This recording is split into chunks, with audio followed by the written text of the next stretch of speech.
Earth, the third planet from the sun. For uncounted thousands of years, men looked to the sky and wondered if they were alone. Finally, there were machines that could travel into space.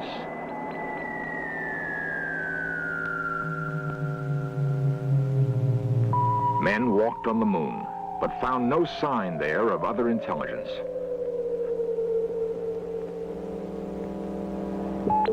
But there are 8 other planets moving around the same sun that kindled life on Earth. Could it have happened only on our planet? A spark that could evolve into intelligence? The winter of 1976 would see another great step in search of life on other worlds. The planet nearest Earth glows redly in the night sky. What common heritage might these two worlds have?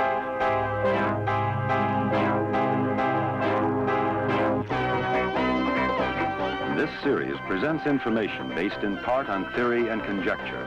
The producer's purpose is to suggest some possible explanations, but not necessarily the only ones, to the mysteries we will examine.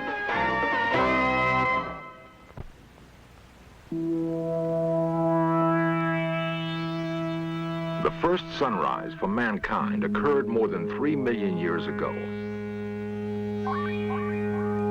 Long, long before there were men, the sun was an insignificant cluster of dust and gas.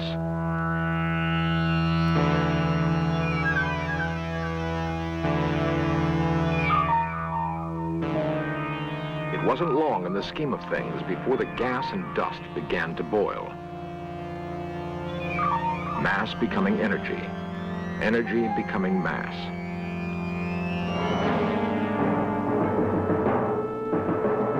Other forces were at work as pressures built, and the infant sun was at war with itself.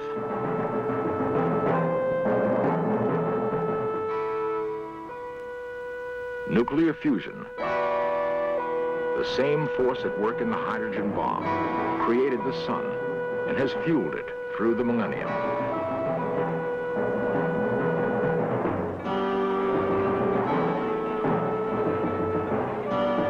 In the convulsion of birth, great mass and enormous energy must have been thrown off into space.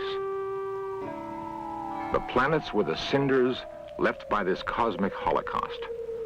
The same process was at work throughout the universe. Uncounted stars, uncounted planets, uncounted possibilities for life. Probes have been sent into space, and new mathematics invented to help understand the dynamics of the universe. Most of what is known about space has been learned only in the latter half of this century. It would be arrogant to suppose, therefore, that we've done more than begin to ask the right questions. Of course, there's never been a shortage of answers. Before men had space probes and computers, they had imaginations. Georges Melies was a pioneering filmmaker. In the first quarter of the century that would see men actually walk on the moon, he created a vision of what that event might be like.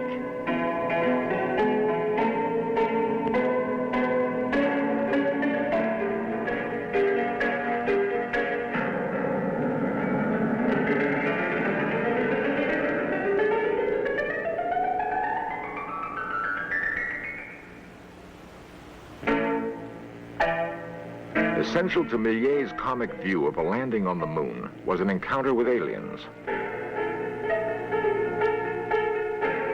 Such encounters have been dreamed of with mingled fear and hope for a long time.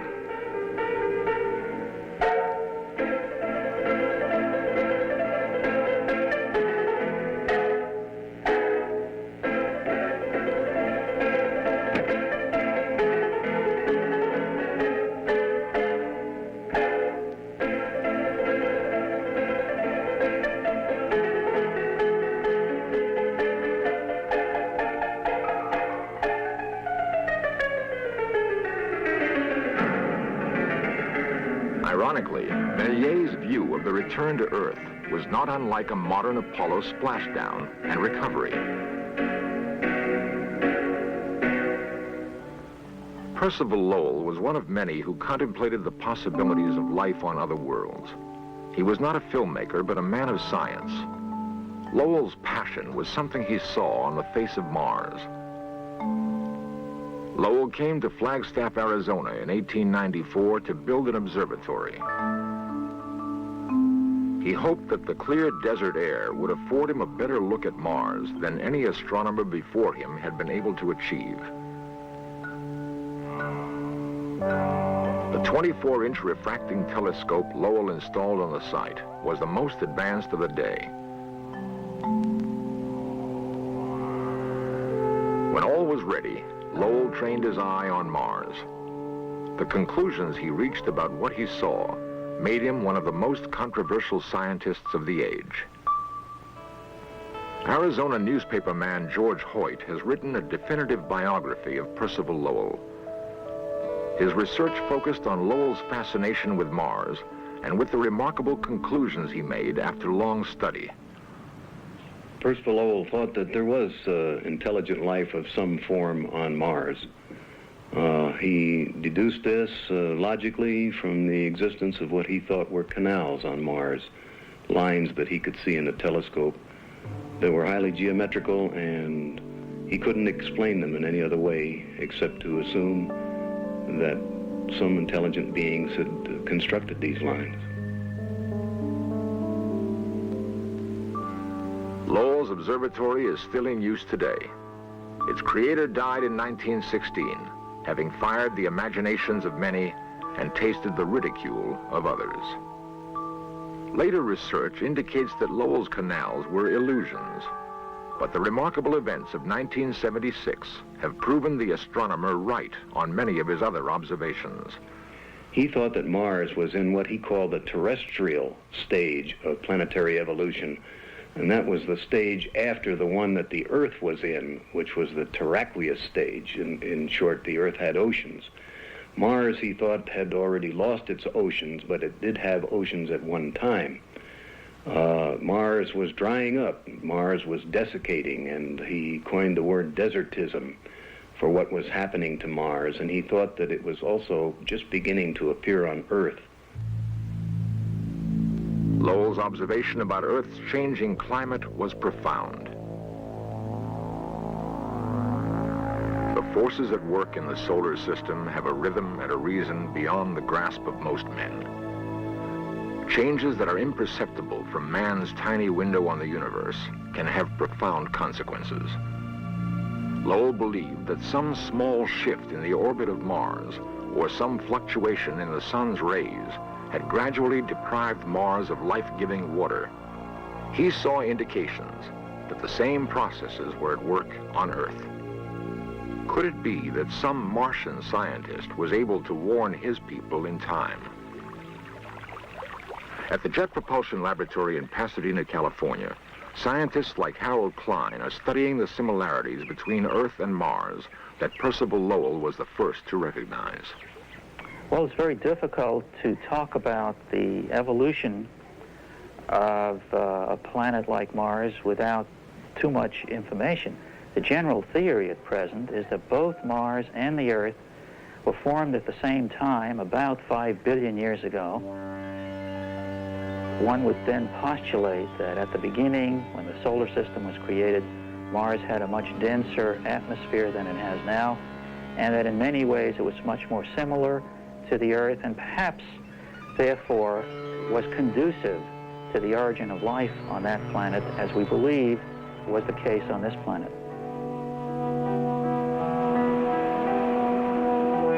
Water would have been essential if life on Mars was to develop as we know it. Gerald Soffen is a Mars geologist. The important thing to understand is that both planets were at one time hydrological planets. They were planets that had flooded amounts of water, and that water, that simple molecule, dominated for a great period of time the course of the history of the planet. Now, there's no water on Mars today. There's no flooding water. There's certainly atmospheric water, and we now know the poles of Mars are water. So somewhere along the way, Mars went one way, and the Earth went the other way. What effect might the radical change in the Martian environment have had on life there? We're asking the question, if there is life on Mars, was it a separate event from the evolution of life on Earth? It's entirely possible that what we find on Mars, possible, not likely, is so close to our own that we've discovered, in a sense, the same event, the terrestrial life and the Earth life, because we're related to the same event that took place some time ago. Some time ago indeed. And the question remains, could the birth of the sun some 5 billion years ago have given life to two worlds instead of one?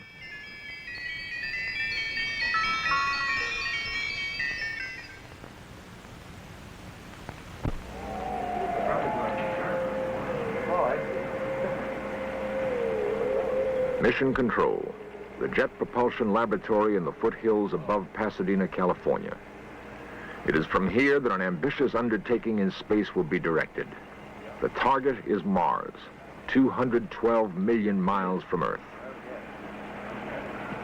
Men have walked on the moon, but this journey to Mars will take 11 months. Too long for man now, but not for his machines. Copy, thank you. Ascertain orders in for 215602. Copy, thank you. A Titan Centaur lifts off from Cape Kennedy. It is August 20th, 1975. In the nose cone is a machine of ingenious artifice. It is called Viking. Men have learned to extend their intelligence beyond the confines of their fragile bodies, into icy space and onto unknown worlds.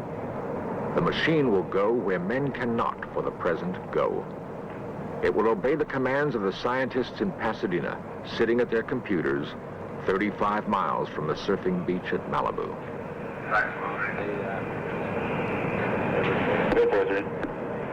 Roger, 211350. We are 3 and 4 out of luck. The voyage itself is largely uneventful. Soon, however, the command center at Pasadena will be alive with activity. Yeah, Art, looking at I got the sheet here with me for the ranging for today. Okay. First range, 8.27089. Okay, how are the correlation voltages? 10 months from liftoff, Viking 1 enters the orbit of Mars. An instrument package descends to the surface and awaits instructions from Earth. Contact. Now, we chose Mars primarily because Mars is, I guess you would call Mars our true sister planet to Earth. The biology that we know in the universe is focused mostly on the Earth. That's the only life that we know. Our life, we terrestrial beings, we the trees, and we the people. And our candidate for a search began with Mars. 8.27089. The first Viking lander is joined by a second 6 weeks later. With infrared sensors and special television cameras, men get their first close look at Mars. 97. Second power. Calibrate out the effects of the solar corona. Soil samples yield particularly fascinating results. The data from both landers can be interpreted as being due to living organisms, can also be interpreted from what we now know as being due to some kind of very active surface chemistry going on the planet. In Pasadena, a mock-up of the Viking lander is used to rehearse every move the real lander would be required to make. The dexterity of the lander is amazing. Sighting through television eyes, programmers on Earth trigger Viking to scoop up samples of soil or rock. Samples are dropped into a sifting mechanism that sorts particles for specific tests. Dr. Leslie Orgel points out that the tests are inconclusive. The experiments that we've done with the Viking on Mars this time doesn't give any evidence at all for any compounds left over from life in the past on Mars. But that doesn't, of course, mean at all that there wasn't any life on Mars. There may have been compounds there, and they may have been destroyed. Well, if you want to postulate a technological civilization on Mars, which has died out, you would then also have to have some mechanism to cover over any sort of buildings or any sort of vast project. It is conceivable that you might have had such a civilization which then got covered up by some cataclysmic event such as a massive Mars quake which completely covered over everything, and that all the artifacts of your ancient civilization are unburied in some way. None of this is visible, you see, from our pictures now that we're taking from the Viking spacecraft, which could see objects as small as about 15 yards or so, or bigger in size.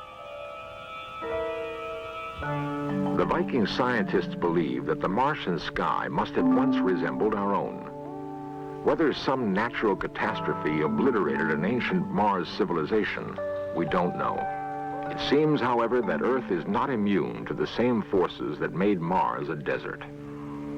There are three schools of thought. Some believe a slight tilt in the Earth's axis is bringing on a new ice age. Others feel the Earth's climate is drying and the deserts are slowly encroaching on population centers. Another view is that men have so altered the natural environment, no one can predict the future. Tons of pollution pour into the air from the great cities of Earth. The problem has been only recently recognized, and the effects of man's tampering can only be guessed at.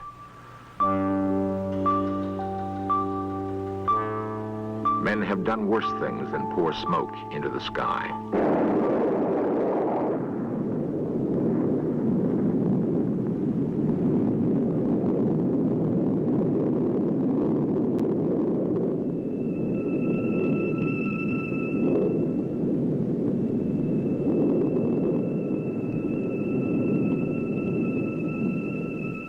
It is possible that all of Earth may one day resemble the Southwest American desert. Mars looked much like this to the electronic eyes of Viking. The machines scanned the horizon and recorded no sign of intelligent life. It is unlikely that life evolving elsewhere in the universe would follow the same path as life on Earth. If that were to happen, however, Mars would seem to be the likely host. The two worlds have much in common, even now. Perhaps Viking didn't see all there was to see.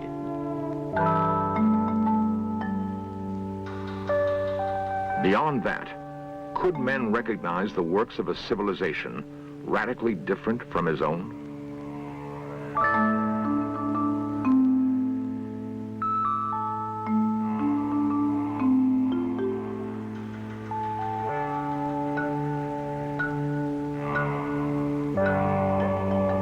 If there were Martians, and they knew what was happening to their planet, perhaps they chose to abandon it.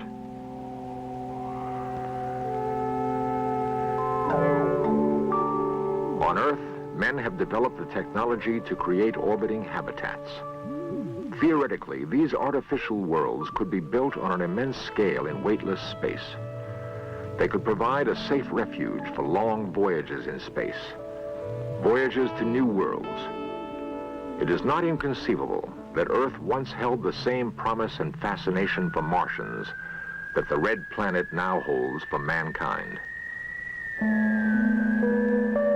Viking may be a step in the return voyage.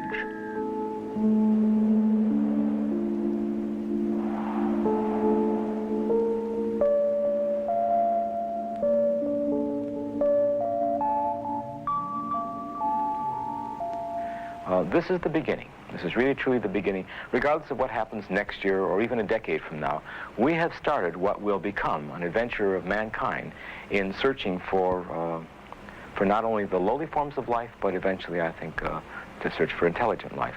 This is one of the milestones in the course of human destiny to find cousins.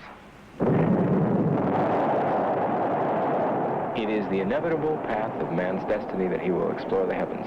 We're only now talking about the timetable. We'll adapt the environment to ourselves. We will change the atmosphere. We'll do what is called planetary engineering. It doesn't exist yet, but it will someday. For example, with all that water at the pole of Mars, there's no point in leaving it frozen there. We might as well melt it and form an ocean. And that's not so fantastic. It's possible to dream about things like that. It is also possible to dream that should we reshape the Martian landscape, we would be settling an old account. Perhaps they did as much for us once.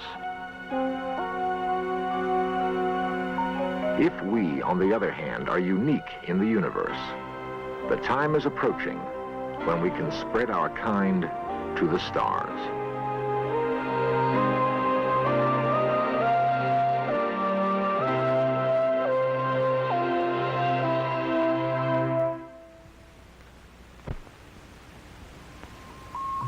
Albert Einstein believed the universe was shaped like a saddle. By traveling in a straight line, one could eventually wind up where he started. With the universe, as with life, endings seem to merge with beginnings. Was the end of some undiscovered civilization on Mars the beginning of our civilization on Earth? Will our first steps on some dusky Martian plain be a homecoming? Only when we've been there can we prove or dismiss the notion that some calamity of nature or poverty of spirit might have overtaken a parent civilization on the fourth planet from the sun. It would be well for us to find out, for it has been observed that those who cannot learn from the past are condemned to relive it